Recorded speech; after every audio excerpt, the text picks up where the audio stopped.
देखो मेरा एक ऑब्जर्वेशन रहा है कि हम जब भी एक टॉपिक को कवर करते हैं ना, उसके बाद हम गलती क्या करते हैं कि हम डायरेक्टली जंप कर जाते हैं अगले टॉपिक पे। मान लो हमने जीएच जॉइंट कंप्लीट किया, जीएच जॉइंट कंप्लीट करने के बाद हम डायरेक्टली जंप कर जा रहे हैं हमारे हिप जॉइंट के ऊपर, नी जॉइंट के ऊपर, एंकल जॉइंट के ऊपर। ऐसा मत करो। देखो आपने, मान लो मैं बायोमैकेनिक्स एग्जांपल बता रहा हूँ कि आपने जीएच जॉइंट कंप्लीट किया। जीएच जॉइंट कंप्लीट करने के बाद आपने बुक से पूरा कंसेप्ट पढ़ लिया उसका, बायोमैकेनिक्स का, जीएच जॉइंट का, मान लो आपने स्ट्रक्चर पढ़ लिया, आपने उसका काइनेमेटिक्स पढ़ लिया, काइनेटिक्स पढ़ लिया, स्टैटिक, डायनामिक, स्टेबलाइजेशन, सब कुछ पढ़ लिया आपने।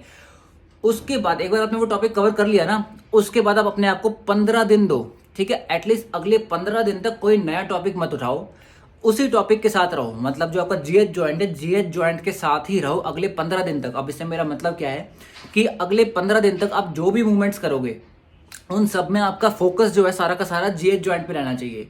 आप चाहे जिमिंग कर रहे हो या फिर आप नॉर्मल वॉकिंग कर रहे हो, ठीक है, या राइटिंग कर रहे हो, कोई भी काम कर रहे हो, पेज पलट रहे हो बुक का, तो उस टाइम पे जो भी आपका सारा फोकस जो है वो सारा का सारा फोकस होना चाहिए आपका जीएच जॉइंट पे। उससे होगा क्या, सारा फोकस आपका जीएच जॉइंट पे है। आप जो भी एक्टिविटीज कर रहे हो, अब करते करते आपके माइंड में जो कंसेप्ट है जो आपने पढ़े हैं बुक से, वो कंसेप्ट निकल के आएंगे। अब वो कंसेप्ट जो है, उन कंसेप्ट्स को आप कोरिलेट करोगे उन चीजों के साथ जो आप एक्टिविटीज कर रहे हो, ठीक है, समझ आ गया।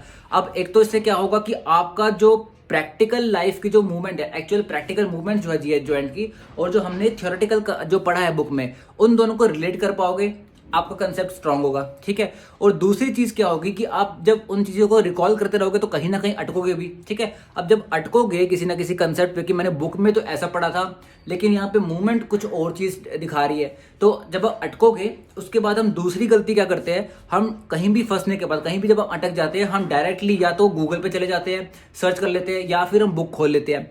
तो उससे बेटर है अपने दिमाग को तकलीफ दो। दिमाग होता है ना, वो तकलीफ नहीं देना चाहता अपने आप को। आप अपने दिमाग को तकलीफ दो और इस चीज के ऊपर दिमाग लगाओ, सोचो कि ये कैसे होगा ये मूवमेंट। मान लो मैं फंस गया इस एक चीज में कि मैं शोल्डर एलिवेशन कर रहा हूँ, आर्म एलिवेशन कर रहा हूँ, और उस टाइम पे मेरा क्वेश्चन ये है कि क्लेविकल जो है उसका एंटीरियर एक्सियल रोटेशन हो रहा है या पोस्टीरियर एक्सियल रोटेशन हो रहा है। अब मैंने क्या पढ़ा था मेरे को याद नहीं आ रहा, ठीक है। अब आपको याद नहीं आ रहा कि आपने क्या पढ़ा था, आप ऐसा कर सकते हो ना, आप आर्म एलिवेट करो और फिंगर जो है उससे क्लेविकल के ऊपर रखो फिंगर, और आर्म एलिवेशन के टाइम पे आप पैल्पेट करके देखो, देखो आर्म एलिवेशन हो रहा है, जीएच जॉइंट एलिवेशन हो रहा है, और क्लाविकल पे देखो क्या मूवमेंट हो रही है, फिंगर जो है वो पीछे की तरफ जा रही है। मतलब आर्म एलिवेशन के टाइम पे जो मेरी क्लाविकल है वो पोस्टीरियर रोटेशन दिखा रही है, या कह सकते हैं पोस्टीरियर एक्सियल रोटेशन दिखा रही है ना। हमें कंसेप्ट समझ आ गया।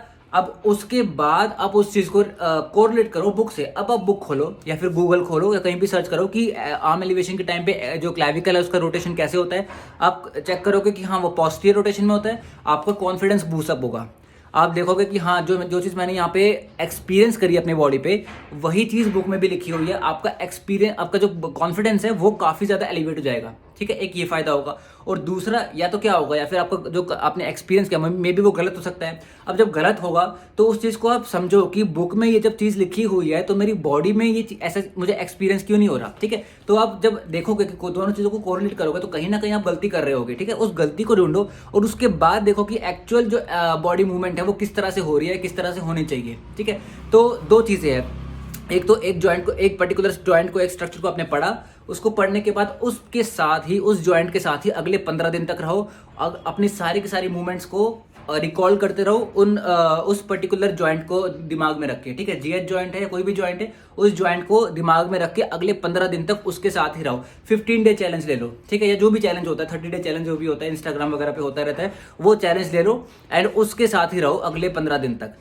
एक ये चीज हो गई। और दूसरी चीज, जब आप उस चीज में अटके, आप कहीं ना कहीं कोई मूवमेंट कर रहे हो, कोई जिम में हो या कहीं बाहर हो या कुछ भी काम कर रहे हो, आपके माइंड में वो कंसेप्ट आया और आप अटके, आपको समझ नहीं आया कि ये कंसेप्ट मैंने क्या पढ़ा था, या आपको याद नहीं आ रहा, तो उस चीज को एक्सपीरियंस करो अपनी बॉडी पे।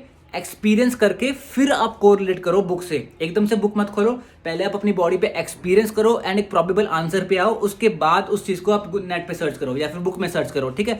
और सर्च करके जब वो दोनों चीजें कोरिलेट हो जाएगी, आपका कॉन्फिडेंस बूस्टअप हो जाएगा। आप समझोगे कि हाँ, आपको पता लग जाएगा कि आप मास्टर हो चुके हो उस पर्टिकुलर टॉपिक के।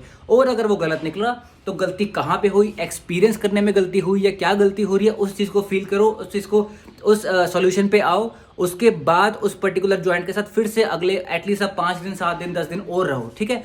इससे क्या होगा, आपका वो जॉइंट जो है, आपका जो कंसेप्ट है वो और स्ट्रांग होता जाएगा, और उसके बाद आपके कंसेप्ट कोई नहीं हिला पाएगा।